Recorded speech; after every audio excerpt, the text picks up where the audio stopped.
اگر فرما بردار ایک موچی ہو، نالی صاف کرنے والا ہو، وہ جنت میں جائے، کیونکہ وہاں پر فیصلے خاندان اور قبیلوں کی بنیاد پر نہیں ہوتے۔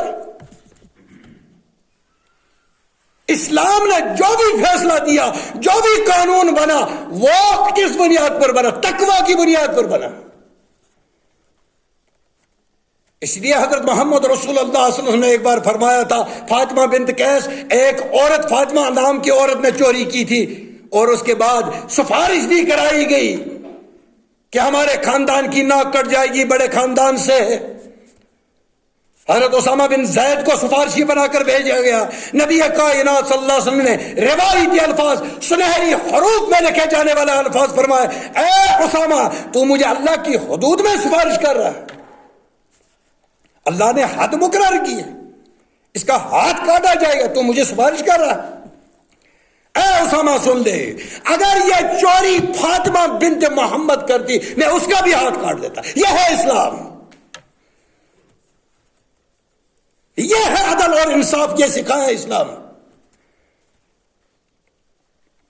ایک بار کیا ہوا، زمین کے ایک ٹکڑے پر دو قوموں کی آپس میں لڑائی ہو گئی۔ اسی ہمارے ہندوستان کی بات ہے، دو قوموں کی، مسلمانوں کی اور غیر مسلموں کو لڑائی ہوگی۔ ہندو کہتے ہیں یہ ہماری زمین ہے، مسلمان کہتے ہیں ہماری زمین ہے، اور حکومت اس وقت انگریزوں کی تھی۔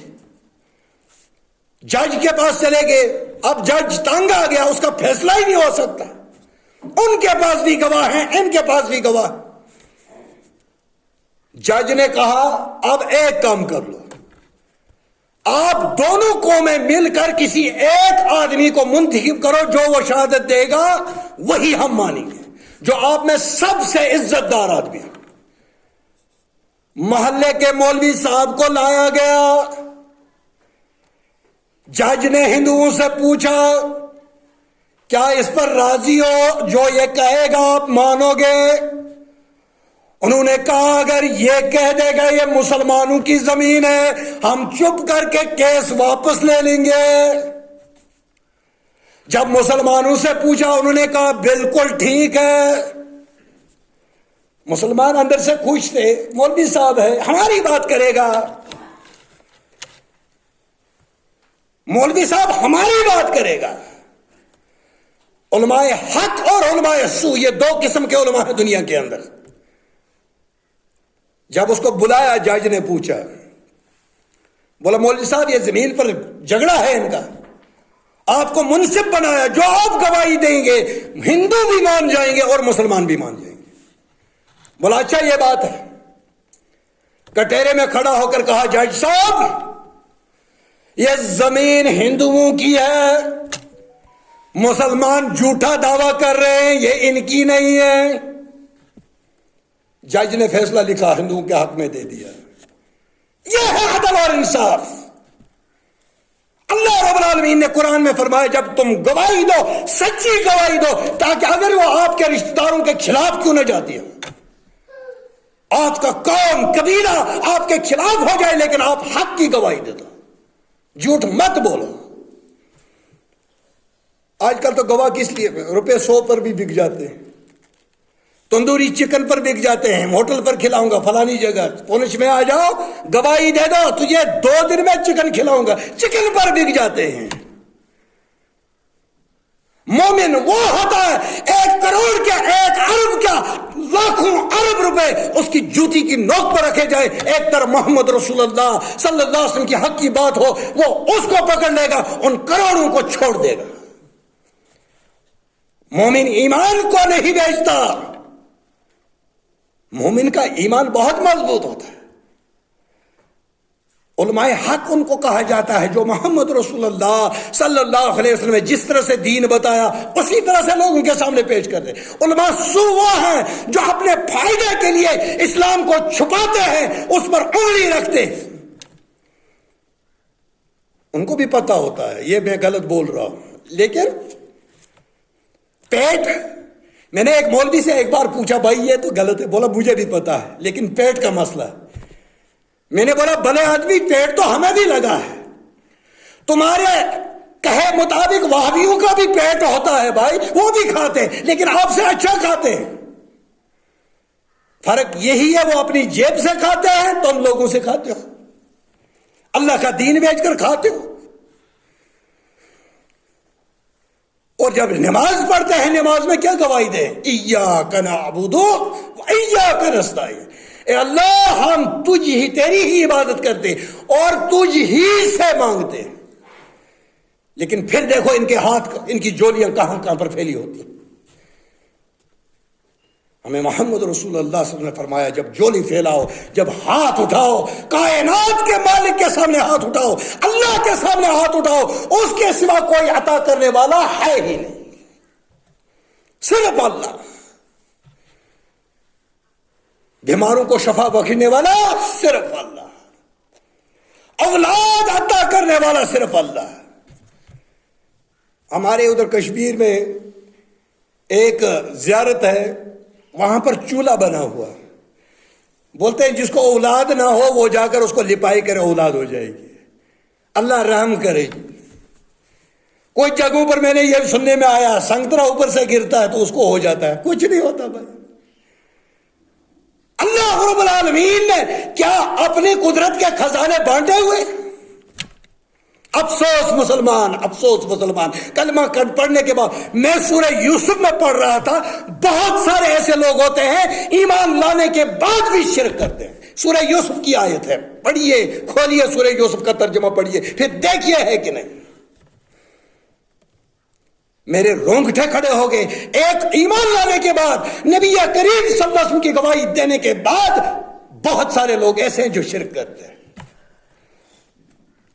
شرک بہت بڑی بیماری ہے۔ محمد رسول اللہ صلی اللہ علیہ وسلم نے مکی زندگی کے 13 سال صرف توحید کی دعوت دی اور شرک کی مذمت کی۔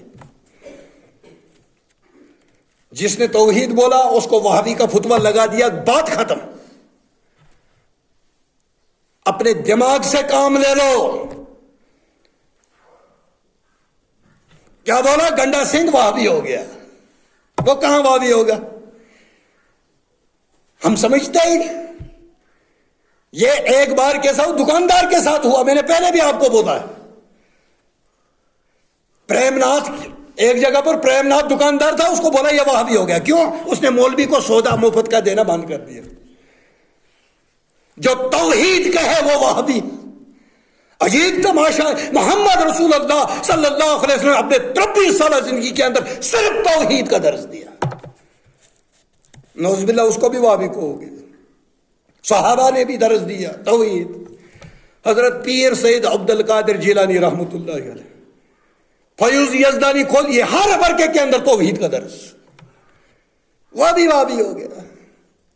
فتویٰ لگ گیا بیڑا گرک، چاہے وہ کتنا ہی سچا ہو، وہ گیا، پھر کوئی پوچھنے والا نہیں، کیونکہ ہم خود پڑھنے والے نہیں۔ اگر ہم قرآن کو کھولتے، خود دیکھتے، میں یہ نہیں کہتا کہ ہمارے عالم کا ترجمہ پڑھ لو، نہیں، مولانا رضا خان بریلوی کا ترجمہ پڑھو، وہاں پر بھی توحید موجود ہے، نہیں ہوگی ممبر پر چڑھنا چھوڑ دوں گا۔ مولانا احمد رضا خان بریلی صاحب جو ہے، ان کا ترجمہ جو ہے قرآن کنز الایمان میرے پاس موجود ہے، میرے پاس بھی ہے، تفسیر ہے میرے پاس۔ اگر اس میں ترجمہ میں یہ لکھا ہو کہ توحید نہ ہو، میں ممبر پر چڑھنا چھوڑ دوں گا۔ لیکن ایک بات جب فتویٰ لگے، بولو وہابی ہو گئے، بس پھر کوئی دیکھتا نہیں کیا بول رہا ہے، مولوی نے مجھے کہاں لے جا رہا ہے، کس کھائی میں لے جا رہا ہے۔ اور علماء حق جو ہوتے ہیں وہ پیٹ کی پرواہ نہیں کرتے، خاندان ناراض ہونے کی پرواہ نہیں کرتے، کسی چیز کی پرواہ نہیں کرتے، کیونکہ محمد رسول اللہ صلی اللہ علیہ وسلم نے جب توحید کا اعلان کیا، ان نے کسی چیز کی پرواہ نہیں کی۔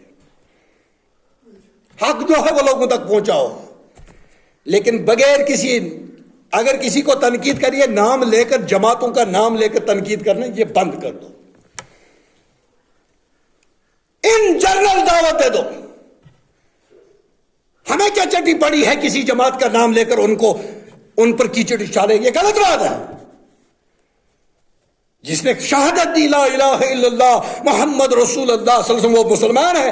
اور یہ ابو حنیفہ رحمۃ اللہ علیہ نے کہا اور صاحب قبلہ کو ہم مسلمان سمجھتے ہیں.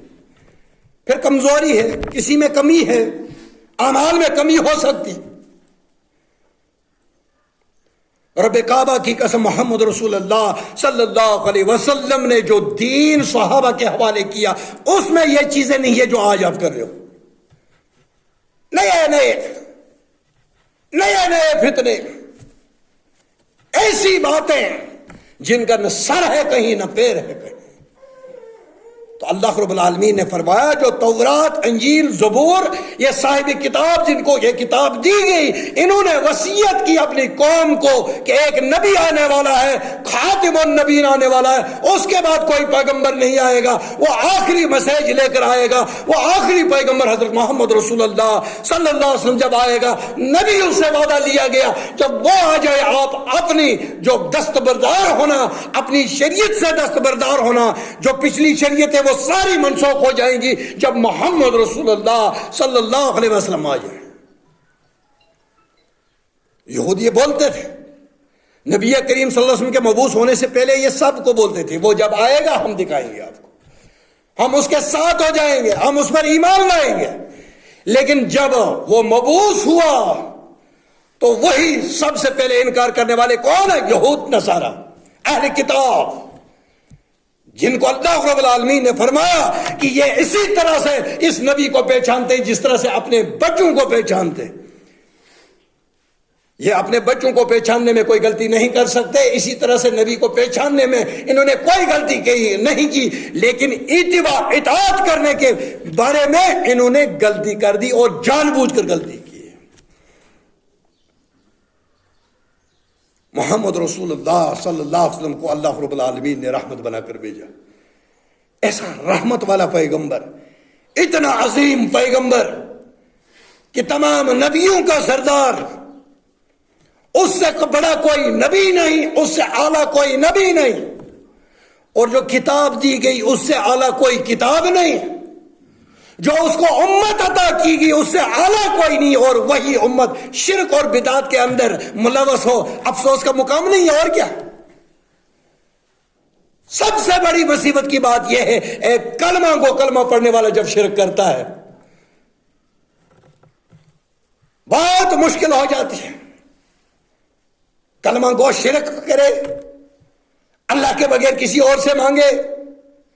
محمد رسول اللہ صلی اللہ علیہ وسلم بار بار میں یہی یا ایھا الناس، اے کائنات کے لوگوں، یا ایھا المسلمین نہیں، یا ایھا الناس قولوا لا الہ الا اللہ تفلحوا، کائنات کے لوگوں گواہی دو کوئی معبود نہیں الا اللہ، صرف ایک معبود برحق کون ہے؟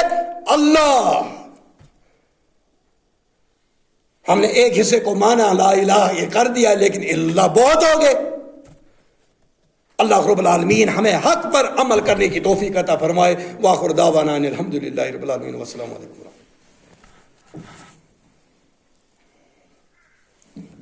الحمدللہ الحمد